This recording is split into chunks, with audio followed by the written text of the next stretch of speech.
¿Saben cuántas personas hay? Por sala Ay, no les sabría decir, pero hay más de 100 personas en... En todo. Ajá. Eriquita, ya empezamos. Bueno, pues muy buenos días tengan todas ustedes. Antes que nada, pues queríamos agradecer la presencia de un gran personaje guatemalteco, ¿verdad? Un querido docente de, de la universidad y de otras áreas tan importantes para Guatemala. Es nuestro querido doctor Carlos Aldana, docente universitario, ya por varios años, ¿verdad? Ha sido uno de los máximos representantes magisteriales y es todo un honor para mí poderles presentar al doctor, ¿verdad? Entonces, bienvenido, doctor, y gracias por estar aquí. Gracias. Muchísimas gracias. Bueno, empezamos, ¿verdad? En Sí, por primer favor. lugar, quiero manifestarles que es una enorme alegría compartir siempre con las maestras de educación preprimaria, a quienes antes de empezar esta transmisión, y que siempre lo he dicho públicamente, lo voy a seguir diciendo públicamente, para mí son los personajes más importantes del sistema educativo, las profesoras de primaria, dentro del sistema educativo formal, porque son las maestras que colocan las bases, pero que además nos generan todo un mundo, una, son quienes abren la ventana al mundo de los conocimientos, pero también de la cultura, también de la vida misma, de las relaciones. Entonces, para mí estar con las maestras de preprimaria, donde sea y con quien sea y como sea en este país, o de educación inicial, para mí siempre es un honor. Yo soy el honrado porque de verdad creo que el papel de la maestra de primaria es tan importante pero tan importante, pero que el país no las ha valorado suficiente. Así que muchísimas gracias por la invitación. Voy a estar con ustedes en un momento, en este momento. Yo les voy a compartir ahorita una presentación, pero antes de eso no puedo empezar sin manifestarles mi profundo dolor, angustia y preocupación por lo que está pasando en Guatemala el día de entre anteayer, ayer y hoy, que estamos padeciendo la cola de una depresión tropical llamada ETA y que ha afectado comunidades principalmente en Huehuetenango, Quiché, Alta Verapaz, Izabal.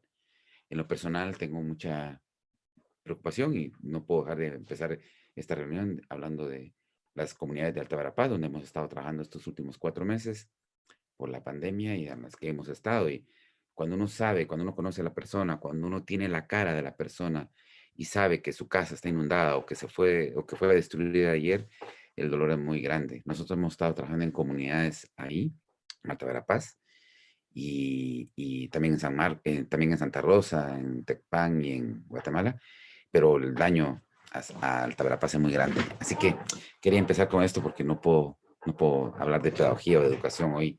De hecho, lo que vamos a ver hoy tiene mucho que ver con estas situaciones. Así que voy a compartir con ustedes pantalla y vamos a presentar esto.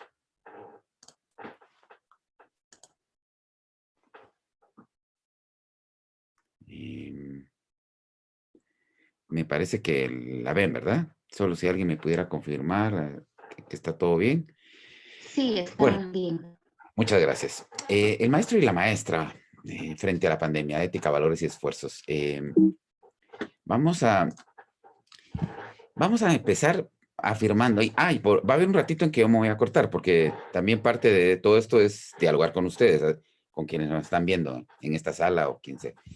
Y entonces a través de diferentes formas me pueden preguntar, dialogar, yo me voy a parar, porque la voz no es del que expone, la voz es de todos los que construimos el conocimiento y estamos en una posibilidad de construir todos juntos. Bueno, esta pandemia, esta situación que estamos viviendo bueno, en Guatemala desde marzo y que se está en otros países empezando a poner de nuevo, a constituir esa segunda ola, tiene 4 características que rápidamente las voy a mencionar porque más me voy a concentrar en otras cosas. En primer lugar, es una experiencia inédita, ninguno de nosotros había pasado esto, hemos pasado tormentas, huracanes, terremotos, pero todos son de carácter nacional o local o regional, pero nunca una pandemia, que es de carácter global. Eso es súper nuevo para todos. Hace 100 años ocurrió algo parecido, no con los impactos de hoy esto, cabalmente hace 100 años, 1919, 1918 a 1920, y ahora nos pasa a todos, pero ninguno de nosotros había vivido esto, es inédito. Por lo tanto, nosotras las maestras y los maestros tenemos que tener claro que lo que estamos viendo es algo nuevo, algo para lo que no estábamos nada preparados, algo para lo que todo mundo fue tomado por sorpresa. ¿Es imprevista? Porque fue tomado por sorpresa. No, más o menos. Hubo gobiernos que sí tuvieron capacidad de previsión, pero a nosotros, educadores, educadoras, nos tomó de sorpresa. Eso también hay que tomarlo en cuenta, porque si a nosotros nos tomó de sorpresa, también les tomó de sorpresa a los niños, a las niñas, a sus papás, a las mamás, etcétera, a toda la sociedad. Lo digo esto porque a veces me he dado cuenta, sobre todo con una diapositiva que les voy a poner, me he dado cuenta que estas características como que no se toman en cuenta para ver cómo vamos a responder educativamente en nuestro país. La otra es que es global.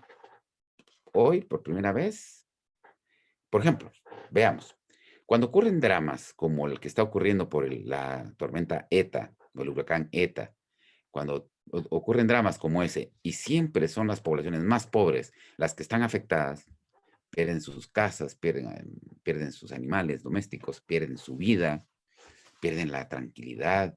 Anoche era impactante saber de gente que estaba durmiendo en su casa, pero con el miedo de que podía la lluvia destruir, bajarles, tirarles el cerro.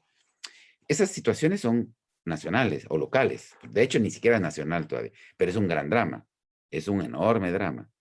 Es algo muy localizado en determinadas comunidades, pero es local. Es un drama, pero local. Ni siquiera está ocurriendo en todo el país. En la ciudad de Guatemala está lloviendo, ya se paró la lluvia, pero no es un drama tan grande, excepto en áreas muy populares donde siempre hay deslaves o corrientes de agua que destruyen casas o se llevan seres humanos. Pero esta pandemia es global. Esta no hay un solo habitante, por lo menos de la inmensa mayoría, el 90% del planeta. 90% del planeta está afectado por esto. Es decir, así como nos dolió y nos duele a nosotros en Guatemala el encierro o nos preocupó, así también a un chino, a un ruso, a un europeo, a cualquiera, ya no digamos en Estados Unidos o en Sudamérica, cualquier parte del mundo, es global. Y la otra es que es desafiante. Y aquí entra nuestra tarea de educadoras y educadores. Nos desafía. De hecho, hablar de la ética y de los valores de un profesor y de una profesora frente a la pandemia es hablar de cómo responde a esos desafíos. En realidad, si a uno le preguntan, ¿cuáles son los valores? ¿Cuál es la ética en el sentido de opción por la vida de un profesor o de una profesora? ¿Cuáles son los valores de un profesor frente a esta pandemia? La respuesta va a salir de cómo responda a esa cuarta característica. ¿Cómo enfrentó este desafío? ¿Cómo está enfrentando este desafío? ¿O cuáles desafíos se está poniendo para salir adelante? Los valores no vienen ahora, no deberíamos verlos desde la teoría, sino debemos verlo desde lo que hemos hecho, lo que estamos haciendo, lo que seguiremos haciendo en medio de esta situación de pandemia. Les cuento esto porque yo en la universidad a la que pertenezco desde hace muchísimos años, en la que soy profesor desde hace 35 años y en la que soy miembro de la Facultad de Humanidades y de la Escuela de Historia en conjunto. Durante la pandemia yo he sido profesor de 126 estudiantes. Eh, el desafío de la pandemia ha impactado de maneras diversas a nuestros estudiantes. En mis 126 estudiantes he visto de todo.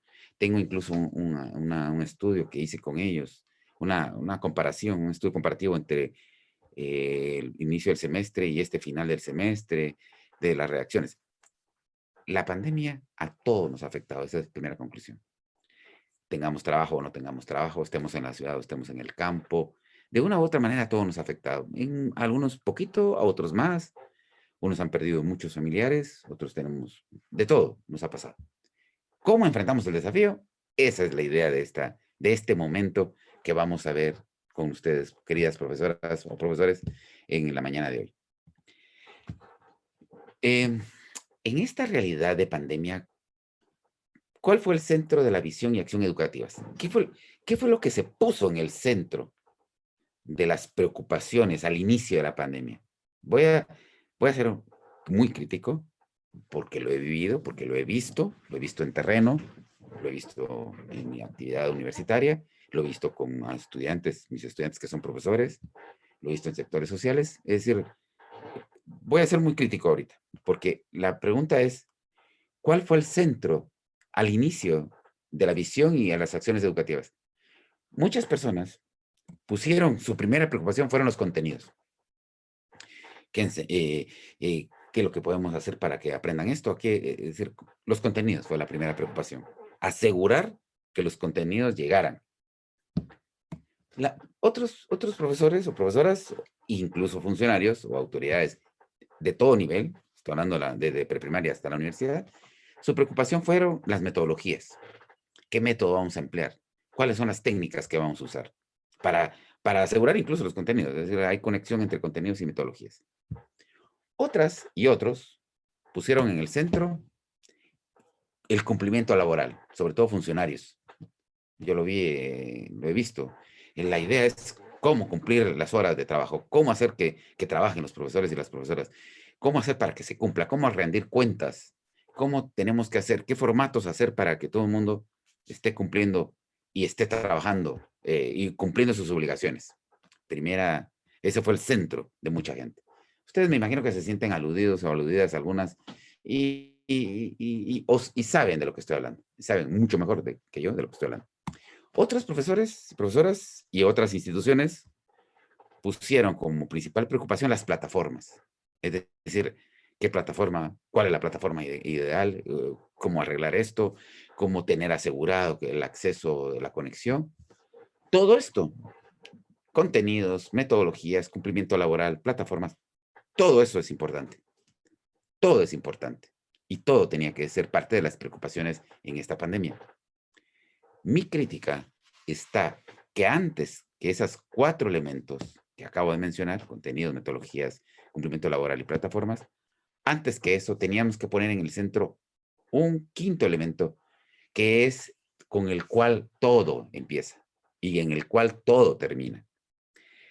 Mi crítica es que mucha gente, funcionarios, educadores, instituciones, todos, primero se preocuparon por qué contenidos, qué metodologías, cómo cumplir o cómo hacer cumplir a otros y qué plataformas usar. Y mi crítica es que antes que eso, debíamos habernos preocupado por esto que voy a poner ahora en el centro, porque este es el centro de todo. Teníamos que poner en el centro y tenemos que poner en el centro y tenemos que seguir poniendo en el centro a las personas que aprenden y a las personas que enseñan. Es decir, nuestro eje de todo, nuestros valores tienen que girar alrededor de las personas que aprenden y las personas que enseñan. Nuestra ética en esta pandemia y después de la pandemia o en cualquier situación de emergencia, incluso en cualquier situación regular y normal, tranquila, nuestro eje de todo es quien aprende y quien enseña. ¿Eso qué significa en concreto? Que en la pandemia los valores de todos debían haberse concentrado en proteger, en cuidar, en atender, como fuera, de la manera que fuera, es decir, haciendo el mejor esfuerzo por la condición social, psicológica, emocional, mental, cognitiva, física de tantos niños, niñas y jóvenes en el país. Esa es nuestra principal preocupación, pero también abarca que tenemos que preocuparnos por la condición de salud, la condición física, la condición emocional, la condición integral de tantos y tantas educadoras que también están padeciendo y sufriendo en este momento todavía las consecuencias de la pandemia. Puesto en palabras muy sencillas, hablar de ética y de valores de un maestro ante la pandemia es recordar y poner en el centro que la primera preocupación es la persona humana, es la persona que aprende y la persona que enseña. Está bien los contenidos, está bien las metodologías, está bien cumplir laboralmente porque también es su obligación. Y está bien esforzarnos por la tecnología, léase plataformas. Pero todo eso no es más importante que cuidar la salud, la integralidad y la emocionalidad de nuestros alumnos, de nuestras alumnas, de nuestros colegas, de la gente en general. Lo digo porque me pareció inhumano y verdaderamente criticable que en lugar de dedicar tiempos para preguntar, para averiguar, para sondear, para tener una idea de cómo estaban emocionalmente, incluso para buscar estrategias de cómo apoyar psicosocialmente, cómo apoyar ese estado emocional de nuestros alumnos, en lugar de eso nos preocupamos por cuestiones tecnológicas, curriculares y eso no, por ahí no iba, ni va, ni irá nunca la respuesta de un profesor ante una pandemia o una situación parecida. Em, Me gustaría si hay alguna pregunta, algún comentario, si alguien quiere en este primer cortecito, un corte chiquito, si algún comentario. Doctor, preguntaban acerca de que si usted está de acuerdo con adecuaciones curriculares, adecuaciones del contenido de programas en estos momentos. Por supuesto que sí, por supuesto que sí. Tengo varios puntos. Uno, sí hay que adecuarnos completamente, curricular e institucionalmente. Por una razón, porque cualquier contenido que queramos desarrollar en el 2021, porque en este momento el 2020 no está para recuperarse. Lo que debemos esforzar, mi propuesta, la he hecho en varias partes, es que en lo que queda del 2020 nuestra preocupación es el 2021. Es decir, curricularmente hablando, o emocional y personalmente hablando, las personas hay que atenderlas hoy. Pero curricularmente hablando es adecuar todo lo que tengamos que adecuar para construir en el 2021 un esfuerzo distinto que tenga que ver con la pandemia y que atienda las condiciones psicosociales y emocionales y cognitivas de nuestros niños. En preprimaria principalmente hay que hacer un esfuerzo de adecuación curricular que signifique primero investigar, primero tener claro el panorama familiar, emocional de los niños. Por ejemplo, la semana pasada, sí, fue la semana pasada, descubrí el segundo caso, que lo tengo, un niño indígena, de un niño pequeño indígena y otra niña que también ya lo había descubierto. Descubrí un niño que no quiere salir de su casa por la pandemia. No quiere salir de casa. Un niño. Es decir, estamos hablando de alguien que no es tan no debería ser tan susceptible o sensible a todo el drama que se ha construido en la sociedad. Pero hay niños, como él, la semana pasada lo vi yo a este niño, no vi a él, sino hablé con su papá, no quiere salir de casa, es un niño pequeño que no quiere salir de casa, como él, miles. Entonces la adecuación curricular va a tener que tomar en cuenta los miedos, los temores, los sistemas de protección, cómo recuperar la salud emocional y física, lo cognitivo, cómo establecer condiciones para que haya capacidades de aprendizaje, de lectura y escritura básica. No se trata de recuperar lo perdido curricularmente. Se trata de recuperar la emocionalidad y la condición cognitiva de nuestros niños para que ahí sí pueda empezarse a recuperar lo perdido. Entonces sí, estoy de acuerdo con las adecuaciones curriculares porque es urgente para este 2021. Terminar el 2020 y empezar el 2021. También preguntan, doctor, dice, usted mencionó que es global Ajá. imprevisto, perdón. Usted mencionó que es global e imprevisto. ¿Usted cree que fue un aviso hacia que la mayoría de los maestros en cuanto a las redes o uso de tecnología, a lo cual no estaban preparados? ¿Se cree que sea porque el ministerio no les brinda el aprendizaje o cree usted que cada docente debe ser autodidacta? Me parece una importante pregunta y creo todo lo que está diciendo, todo es válido, tanto el Ministerio de Educación tiene la obligación como nosotros, individuos, ciudadanos, productores, ciudadanos productivos, pero también educadores, todos tenemos necesidad de aprender todo lo que consideremos importante, pero por supuesto hay una obligación institucional y hay una obligación personal. Nunca Nunca hay que quitar una de las dos obligaciones. No se puede decir, es el profesor el que tiene que armarse de plata. No. El ministerio tiene obligaciones de hacer eso. Pero tampoco se puede decir, es el ministerio el que nos tiene que formar. Bueno, en esta pandemia aprendimos todos y todas que la actitud nos mueve hacia aprendizajes nuevos. La actitud es la que nos mueve. Por supuesto, es una llamada de atención a que no estábamos preparados tecnológicamente, pero más mi preocupación es que no estábamos preparados como sociedad, como ministerio y como personas o individuos que tenemos dificultades psicosociales muy graves. De eso es de lo que quiero referirme.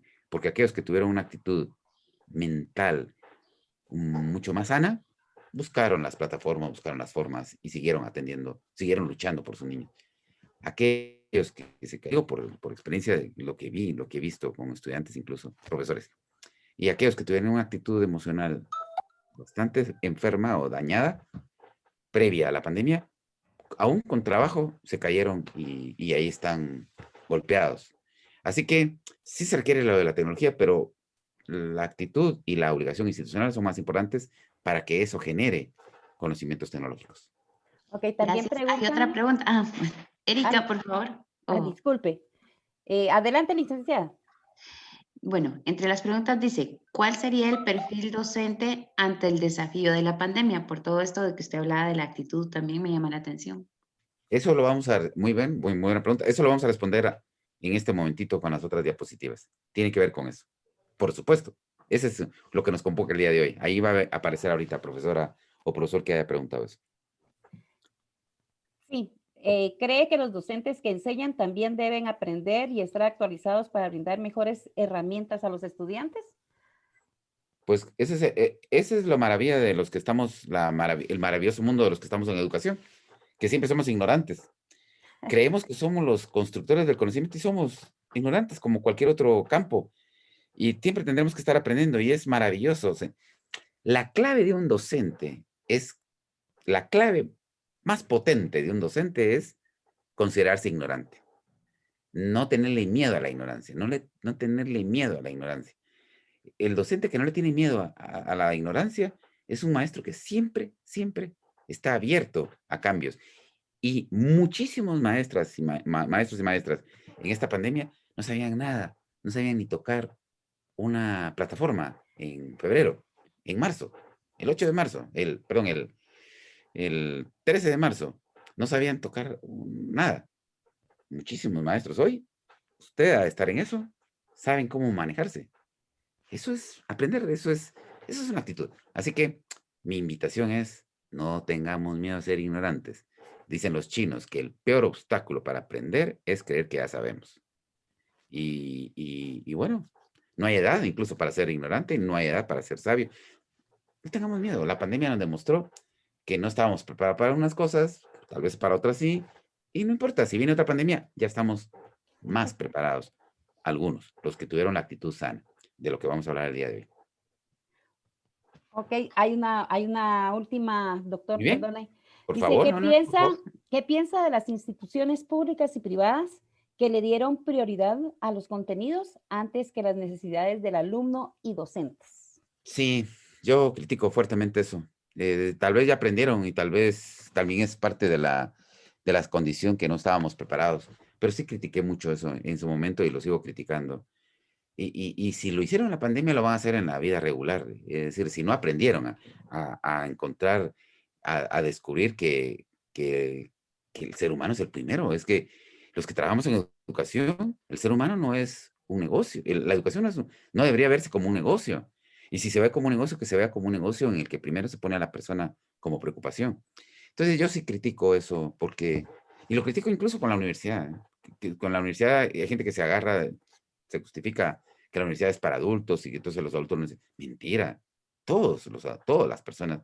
¿Cuántos profesores han muerto en la universidad? En mi facultad hay muchos profesores que han muerto durante la pandemia y eso tiene que tocarnos, porque si no, ¿en qué consiste la educación? En transmitir contenidos, en tener plataformas, en asegurar habilidades y capacidades.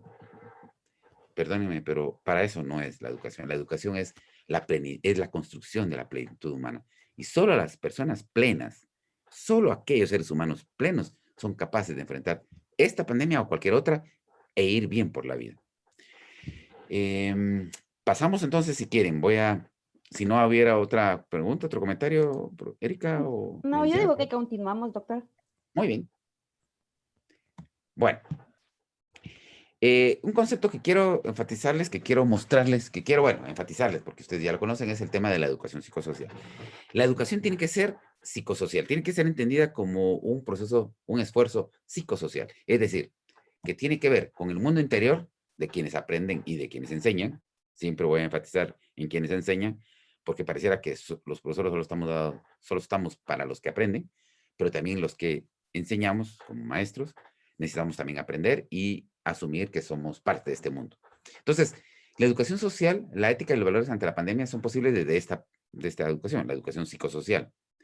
Desde preprimaria, incluso desde educación inicial, hasta cualquier nivel educativo fuera o dentro del sistema escolar. La educación psicosocial se compone de dos mundos, el mundo interior y el mundo exterior. Toma en cuenta dos mundos que están siempre conectados y que realmente representan un solo mundo. Pero bueno, podemos diferenciarlos para que lo entendamos mejor. El mundo interior y el mundo exterior. En el mundo interior, y aquí va mucho énfasis de esta educación, hay mucha preocupación por las emociones que se tienen, por lo que se piensa. Es decir, aquí está algo muy grave, muy serio, los pensamientos, las creencias que tenemos. ¿Cuántos estudiantes ustedes no tuvieron que al inicio de la pandemia creían que iban a morir durante la pandemia? Yo tuve estudiantes que decían, ya esto ya no sirve, ya se acabó el mundo, ya el planeta se muere ahorita a final de año. Hay pensamientos y creencias muy fuertes, muy metidas. También hay que tomar en cuenta los sufrimientos. Fue para mí impactante el sufrimiento de una estudiante que sus vecinos viven en un apartamento pegado, que murieron dos jóvenes. Para mí fue un dolor inmenso saber el drama de alguien que ve cómo el COVID se lleva a dos jóvenes, incluso creo que a un papá o una mamá, no me recuerdo muy bien, pero esos son sufrimientos y todos tenemos sufrimiento. Eso hay que tomarlo en cuenta, hay que ponerle atención a eso. Los sueños que tienen nuestras estudiantes y estudiantes, las penas que están pasando, como las penas económicas, las penas de incertidumbre. Muchísimos maestros en este momento, muchísimos maestros y maestras en este momento están sufriendo, primero que perdieron el trabajo, no saben si van a conseguir otra vez, o en otras profesiones hay gente que perdió el trabajo, y bueno, la cosa viene muy dura para el 2021. Enfermedades, las enfermedades, el COVID en sí misma, es un mundo interior, es parte del mundo interior. Y, por supuesto, todos los miedos que tenemos, los miedos a cualquier cosa ya es esto. Pareciera que el miedo está acabándose en nuestra sociedad, pareciera que vamos, pero como viene, ojalá que no, pero ya se habla de la segunda y bueno, ese es el mundo interior. Y el mundo exterior tiene que ver con la realidad económica, que es muy grave, con la situación del país y de la comunidad. En este momento, repito, hay escuelas, hay casas con graves situaciones de vida. Los problemas laborales, que son como muy recurrentes y muy agudizados en este momento, el problema de la violencia, el problema de los desastres socionaturales, que podríamos poner ahí, etcétera. La educación psicosocial toma en cuenta las dos cosas. El problema es que hay profesores que se quedan solo con uno de los dos mundos. Hay profesores que se quedan solo o que creen que solo con proteger el mundo interior, las emociones, los sentimientos, con eso estamos. Pero no toman en cuenta que hay otro mundo, el mundo donde vive la gente. Y hay personas que solo toman en cuenta el mundo exterior, el mundo de los problemas económicos y aquí y allá, y no se ponen ni se dan un tiempito para oír, para atender los problemas emocionales de la gente con la que están trabajando, de sus niños, de sus niñas, de sus colegas, de la gente de la comunidad. Es decir, todo es importante atender. Así como tenemos que atender la emoción y el sentimiento íntimo y profundo de alguien, también tenemos que poner atención a cómo la condición económica, cómo la situación comunitaria, qué problemas de seguridad tienen, etcétera, etcétera. Pensando en eso, pensando en lo anterior, creo que es importante ser siempre autocríticos y revisemos entonces nuestro aporte psicosocial en esta pandemia, con estas 4 preguntas que les voy a poner. Estas 4 preguntas que voy a poner es simplemente para generar pensamiento, porque yo creo que en una conferencia, en un momento como este, no se trata solo de que a ustedes les enseñen o les digan cosas, como lo que estoy haciendo yo ahora, sino también de crear conocimiento, construcción a través de preguntas que generen alguna mirada hacia la realidad, hacia nosotros mismos. Es decir, también hay que construir preguntas para construir conocimiento. Hay que plantear preguntas para construir conocimiento. Esa es una de las características de un maestro en estos tiempos. Generar preguntas que construyan conocimientos y crear el ambiente para que eso se convierta en realmente sabiduría para la vida. Por ejemplo, una primera pregunta. ¿Cómo fue o cómo es nuestra principal preocupación, o cómo fue o es nuestra principal preocupación la salud integral, el bienestar y la vida en general de la comunidad educativa? Em, Fue o no fue, o está mal redactada, ¿eh? Fue o es siendo nuestra principal preocupación la salud integral, el bienestar y la vida en general de la comunidad. Fue o es nuestra principal preocupación la salud integral. Esa es primera pregunta. ¿Nos estamos preocupando por la salud integral? Estamos mirando el bienestar integral de nuestros niños, de nuestra comunidad educativa y de la comunidad en general. ¿Fue o sigue siendo preocupación nuestra eso? Esa es la primera pregunta, mal redactada. 2. ¿Cómo la sociedad en general se ha preocupado por la integridad de quienes aprenden y de quienes enseñan? ¿Cómo la sociedad en general, incluido el Ministerio de Educación, incluido las instituciones del Estado, incluida la sociedad en general, se ha preocupado por los niños, niñas y jóvenes del sistema educativo y también por el bienestar y la salud integral de miles y miles de maestras y de maestros? Porque pareciera que la pandemia solo afecta a las familias y a los niños y no afecta a los profesores y a las profesoras. Pareciera como que la pandemia pega allá y no pega acá. Y eso me parece muy injusto. Miles de maestras y de maestros, aunque tengan su trabajo, también tienen familia, también tienen parientes enfermos, también tienen ancianos en casa, también tienen problemas de salud. Pero también una llamada de atención a los maestros. También los maestros tienen que recordar que los niños, muchos están en graves o peores situaciones que las propias.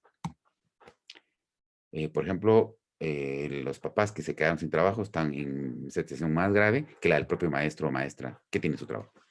¿Cuál ha sido nuestro principal papel para contener los miedos, las preocupaciones, la incertidumbre, la soledad o el aislamiento que viven niños, niñas, adolescentes y jóvenes y sus familias? ¿Cuál ha sido nuestro papel en contener esos miedos, en enfrentar eso, en ayudarles? Porque parecía que la principal preocupación es que cumplan las guías y ver y enseñarles lo poquito que se les puede enseñar.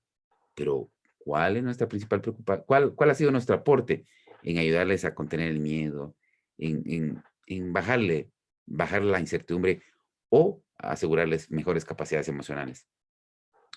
Nunca se les olvide. Cuando todo esto pase, no nos van a preguntar, la historia no nos va a preguntar si aseguramos que los niños supieran los contenidos del currículum básico, del CNB, del Currículum Nacional Básico. Nos van a preguntar si hicimos un esfuerzo para que esos niños superaran la crisis y después siguieran con su proceso curricular. Y luego, ¿cuáles son nuestros esfuerzos de autocuidado personal como maestros? Creo que me quedó cortadito eso, pero bueno, les digo. ¿Cuáles son nuestros principales esfuerzos personales de autocuidado, de integralidad, de salud hacia nosotras y nosotros? ¿Cuáles son los principales esfuerzos que hemos hecho para cuidarnos emocionalmente y poder seguir siendo productivos en esta sociedad? Estas preguntas, ¿cómo es y cómo fue o no, sigue siendo o no nuestra principal preocupación la salud integral de los niños? ¿Cómo la sociedad se ha preocupado por quienes aprenden y quienes enseñan? ¿Cuál ha sido nuestro papel para contener preocupaciones y cuáles han sido nuestros esfuerzos para cuidarnos y autocuidarnos emocionalmente? Preguntas como estas, si se responden en profundidad, van a ayudar a descubrir cuál es el papel, cuáles son los valores y la ética de un profesor en una pandemia y cómo podrá ser y deberá ser el papel en el futuro. Yo quiero compartirles hoy esto porque sigo en la línea de que la educación psicosocial empieza por nosotros los profesores y las profesoras no podemos dar lo que no tenemos. Y parte de el centro de nuestro gran esfuerzo es ayudar a que la sociedad y las comunidades, por supuesto las familias, puedan salir avantes y adelante en esta crisis, que puedan avanzar en esta crisis, que puedan salir adelante. Para eso les voy a explicar, me parece que no voy a hacer un cortecito, sino hasta después, porque quiero explicarles lo que una autora, una terapeuta llamada Ana Arismendi, plantea como las fases de una crisis. Van a ver que las fases de una crisis son estas y ustedes van a ver en cuál están y cómo están ustedes y en cuál creen ustedes que están las familias y dónde tenemos que aportar. Lo voy a tratar de hacer lo más pronto posible. Para que nos alcance el tiempo. Las fases de una crisis, para nosotros vamos a asumir que la crisis empezó en marzo 2020. Por supuesto, para mucha gente las crisis vienen de atrás. Por supuesto que el país está en crisis desde hace 500 años. Por supuesto que hay crisis estructurales en Guatemala, crisis de corrupción, crisis institucionales. Tenemos crisis de todo tipo. Pero estoy hablando ahorita de esta crisis particular que a todos nos afectó de la misma manera. Es decir, nos afectó de la misma manera, aunque las consecuencias fueran diferentes de persona a persona y de familia a familia. Pero asumiendo que la crisis empezó en marzo de 2020 y que no sabemos cuándo termina, algunos podrán decir que la crisis ha terminado ahora en noviembre y en diciembre, puede ser. Otros podrán decir que todavía no se sabe, pero está en interrogante. Asumiendo que la crisis empezó en marzo y que no se sabe cuándo terminará, las fases de la crisis son las siguientes. La primera fase es el shock. La segunda fase es la adaptación. Y la tercera fase es la resiliencia, que es el rasgo clave de maestras y maestros en esta pandemia. El shock, por supuesto, no sabíamos qué era esto y nos cortan las movilidades, ya no podemos entre departamentos a andar, a las 4 de la tarde toque de queda, no podemos ver a los familiares, algunas personas no podían salir, encerrados todos, comida, etcétera, todos esos problemas que hubo. Shock. Veamos cada uno de esos.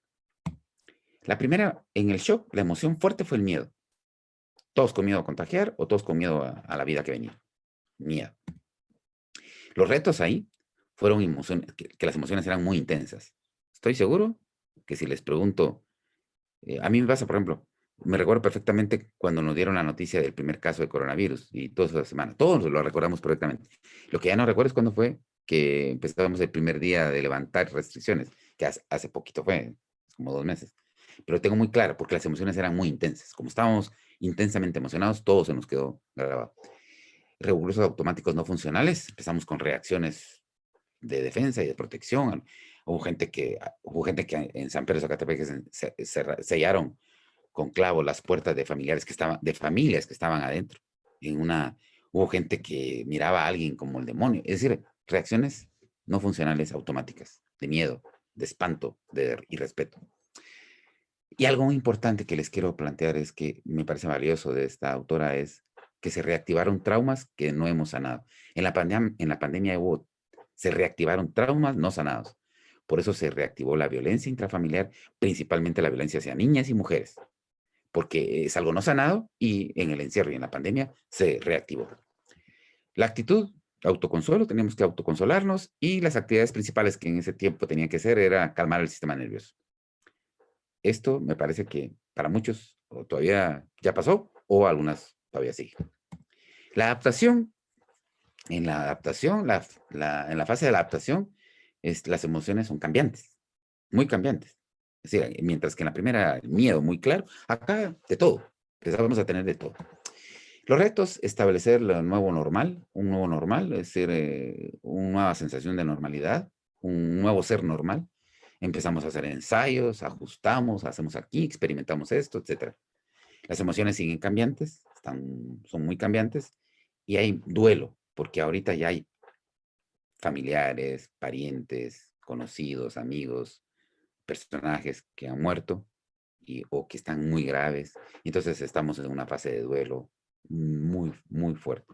Unos más, otros menos. Yo tengo alumnas como ustedes, alumnas y alumnos que perdieron a su mamá, a sus abuelos, a su papá en esta pandemia. Están en la fase de duelo. Los que no tienen parientes tan cercanos muertos también están en una fase de duelo por los conocidos o los parientes. La actitud es la de la compasión, tener mucha compasión por nosotros y por todos, sentir el dolor del otro, que eso significa compasión, la pasión con el otro. Y las actividades principales es el autocuidado. Sigue quedando ahí abajo. Autocuidado. Es decir, la principal actitud o actividad que hay que hacer en esta adaptación es el autocuidado. En la resiliencia, que es la siguiente fase, Las emociones son la esperanza, la creatividad, la alegría, la capacidad para mantener la estabilidad. Cuando ya vamos saliendo de la adaptación y nos vamos a la resiliencia, se trata de que ya hay esperanza. Muchos de ustedes ya tienen esperanza, ya hay creatividad, ya hay alegría, ya hay capacidad para estar estables. Ya la emoción no es tan cambiante. Ya es, pero la pregunta es, ¿quiénes han pasado de una u otra? Esa es la pregunta.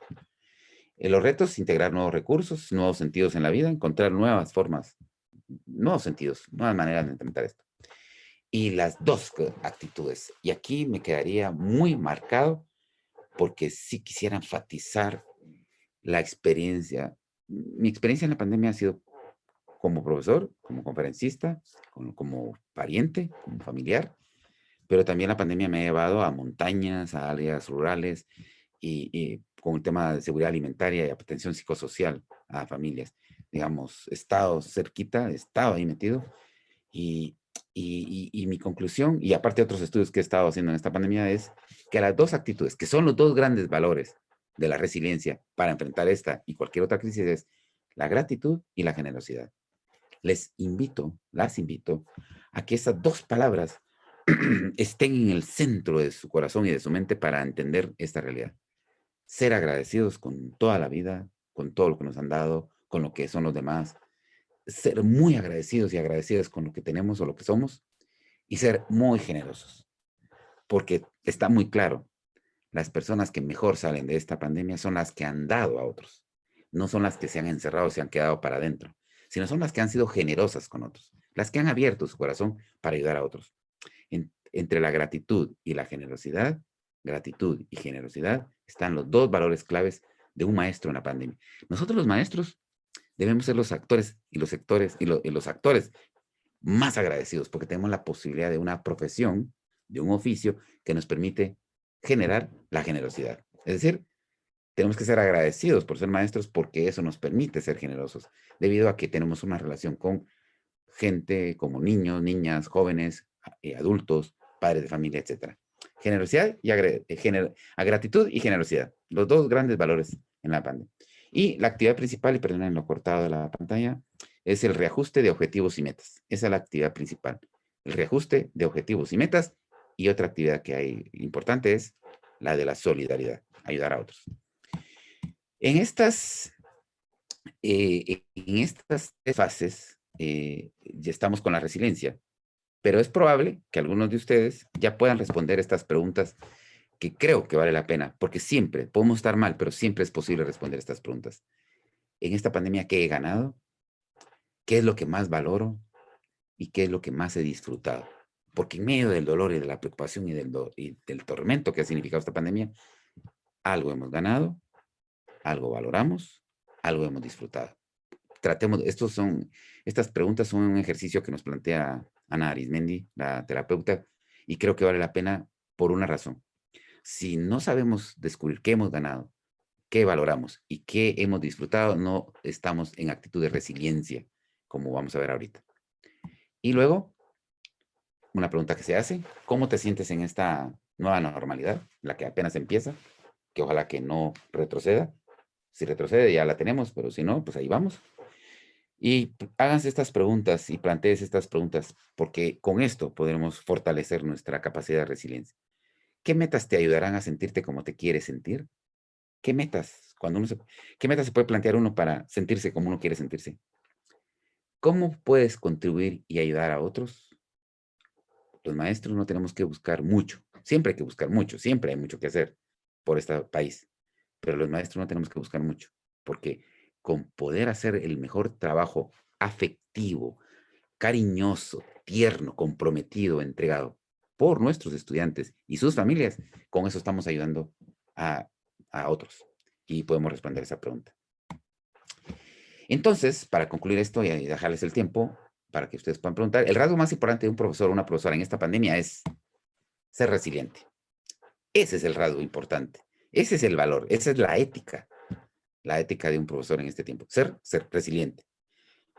Y resiliente significa esto: capacidad de enfrentar una situación grave y difícil y salir fortalecido de ella. O salir fortalecida de ella. Es decir, ser resiliente es tener capacidad de enfrentar esta pandemia, pero al terminar esta pandemia o al terminar esta situación, vamos a ser mejores personas que como éramos antes de la pandemia. Eso se llama ser resiliente. ¿Por qué nosotros los maestros tenemos que tener ese rasgo? Porque nadie da lo que no tiene.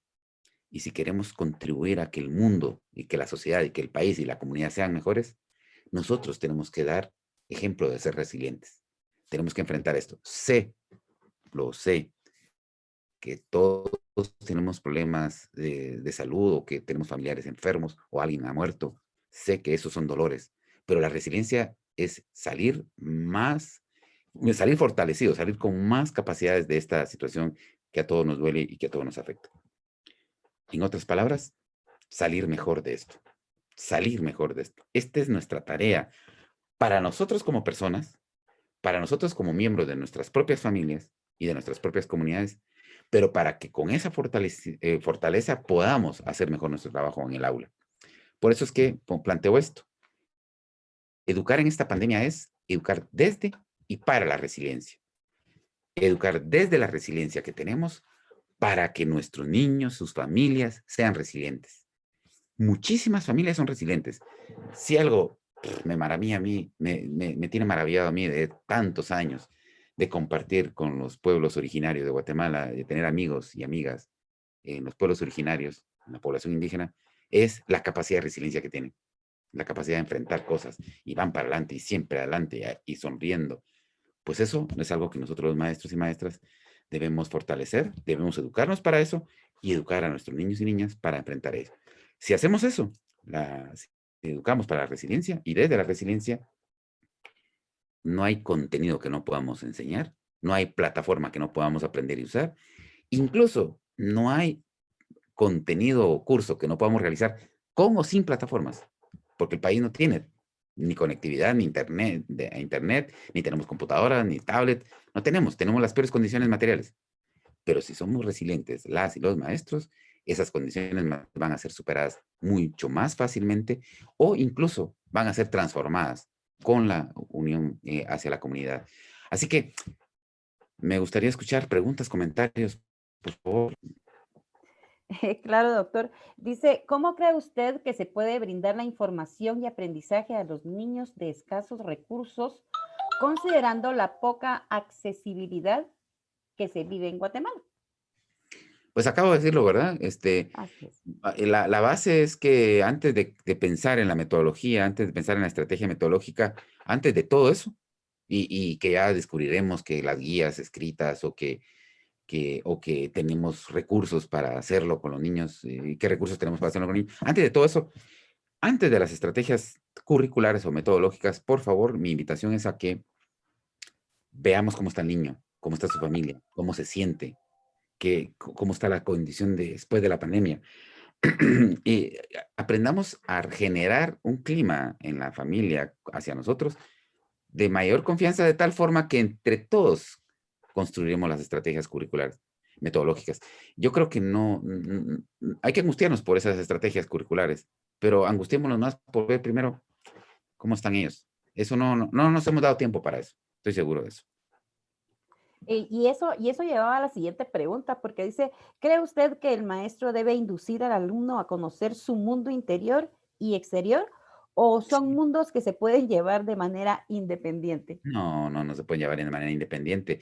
Pero qué linda la pregunta, porque es exactamente eso. Tenemos que, por ejemplo, hay muchas formas y se puede ir averiguando y se puede ir profundizando técnicas para tranquilizar. Por ejemplo, nosotros con las comunidades que nosotros llevamos seguridad alimentaria, porque llevamos alimentos y llevamos semillas, pero también llevamos el aporte de alguna psicóloga o de alguna educadora psicosocial para que esté con las comunidades dando. Ahí hemos aprendido, hay técnicas, hay métodos, un poco para calmar los nervios, para tranquilizar a las personas, para generarles estímulos y esperanza y emoción. Y cuando ya la gente está emocionada y tranquila, ya empieza a buscar, bueno, entonces tengo que aprender esto, tengo que buscar este método, no tengo internet, pero bueno, puedo ir a conectarme con algo, puedo buscar entre la comunidad un teléfono y hacer un teléfono comunitario como había antes. Eh, todas las estrategias curriculares vienen después. De hecho, los que somos profesores sabemos que hay alumnos que cuando están muy emocionados y felices, ellos buscan cómo leer, buscan cómo mejorar sus conocimientos. Cuando los tenemos con desánimo, con incertidumbre, no, pueden tener la mejor tecnología del mundo y no van a aprender. Dice, muchas veces el maestro no ha recibido ayuda interior Sí. para estar mejor emocionalmente. Entonces, ¿cómo el docente puede dar más de lo que él no tiene en un estado óptimo? Exacto, otra pero muy buena pregunta. Todas son, las preguntas que hemos escuchado son buenas, han sido buenas. Pues esa es la invitación que hago. Nosotros los profesores, no, lo vengo peleando de hace rato. Uno de mis libros se llama Ternura y Postura y otro se llama el docente afectivo y efectivo, enfatizando en esta dimensión psicosocial, afectiva. Mi invitación es que profesoras, profesores, empiecen a estudiar, empiecen a crear demanda, empiecen a generar estructuras o grupos donde la preocupación no sea el CNB, ni la preocupación sea la metodología, nada. Empiecen a preocuparse por su propia persona y ya hay en este mundo muchas estrategias para el autocuidado, para poder conversar como personas. Nosotros los profesores tenemos un defecto, un error a veces. Nos juntamos y solo para hablar de los planes o hablar de los contenidos, hablar del ministerio o hablar, y nunca para ayudarnos como personas, ¿no? Cómo estamos, cómo nos sentimos, en qué nos podemos ayudar, qué podemos hacer por ayudarnos, etcétera. Yo lo he vivido en la universidad que demandaba, pedía, exigía casi que pudiéramos escuchar cómo estaban los otros profesores, porque pareciera que los profesores estamos inmunes a cualquier problema y somos los que tenemos que dar buena cara siempre. No es cierto. Los profesores no podemos dar lo que no tenemos. Los profesores tenemos que aprender a estar bien con nosotros y para eso hay técnicas, hay ejercicios, hay estructuras, hay posibilidad de conectarnos a grupos de profesores o de colegas para escucharnos, para ayudarnos unos a otros, para crear comunidades de ayuda entre profesores y de autocuidado. Entonces mi invitación sencilla es, piensen ustedes como personas, cuídense ustedes como personas en su salud física, en su salud emocional, en su salud cognitiva, para adentro, piensen para adentro. Ese fortalecimiento no es egoísmo, es simplemente fortalecerse para poder hacer mejor, no solo su trabajo, sino para poder llevar mejor su vida. Muy bien, doctor. Y hay muchas preguntas, ¿verdad? El tema ha sido súper intenso, súper interesante, pero nos vamos a quedar con el comentario que dice, la fortaleza está en nuestro interior y en el deseo de servir. ¿Sí? Se les admira a los docentes esa mía extra que dan.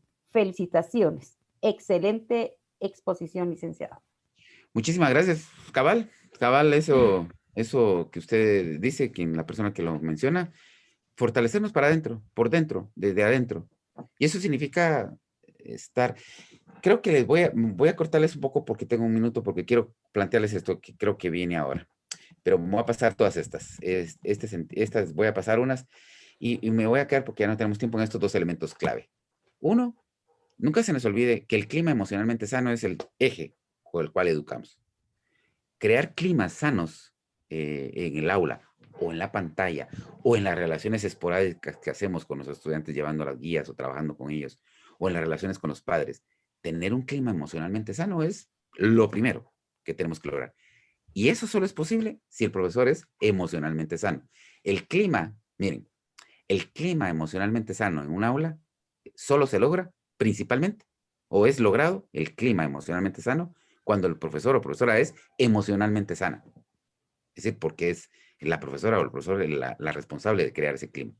Entonces, la idea es eso, fortalecerse, es tiempo para descansar, es tiempo para cuidarse en sus elementos físicos, emocionales, es tiempo para amar, es tiempo para buscar a la familia, es tiempo para hacerse fuertes por dentro.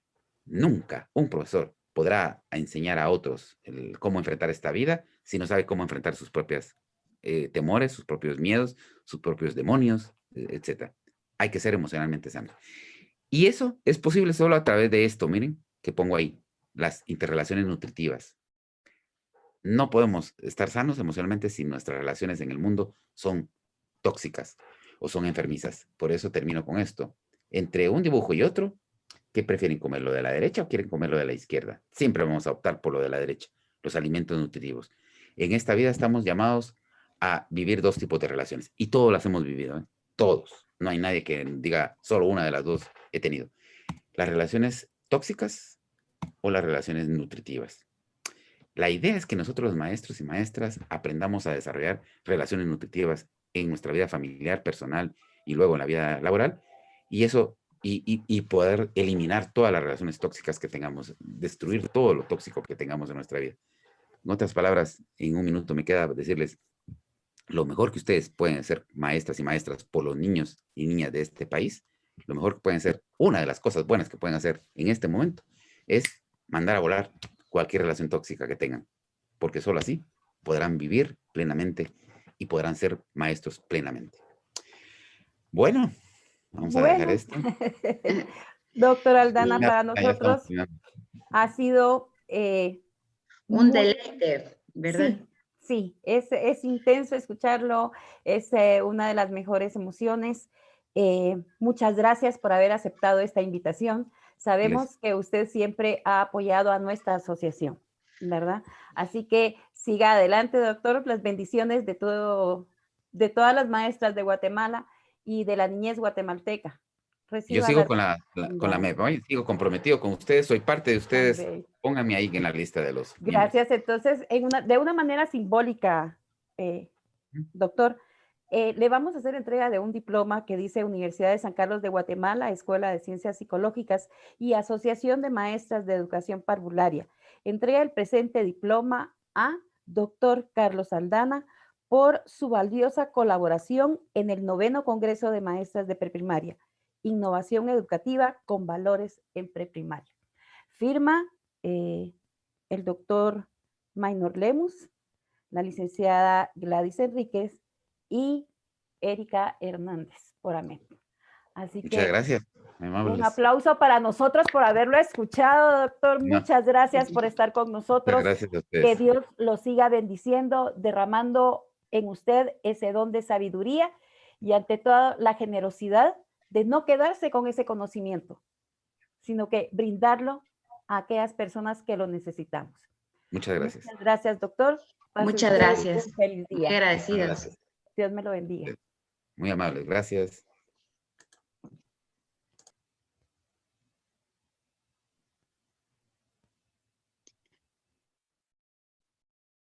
Bueno, continuamos.